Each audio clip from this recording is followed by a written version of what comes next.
How do you hide an AirTag in a shoe? 3 methods, and shoes are the one thing you never forget. The easiest is a dedicated insole insert, $8 to $15. Drop the AirTag in, done in seconds. A shoelace clip is cheapest but easy to spot.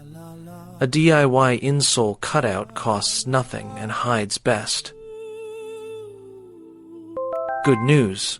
Foam, rubber, and leather don't block Bluetooth, so the AirTag keeps its full 30-foot range inside the shoe. It's ideal for kids and elderly wanderers.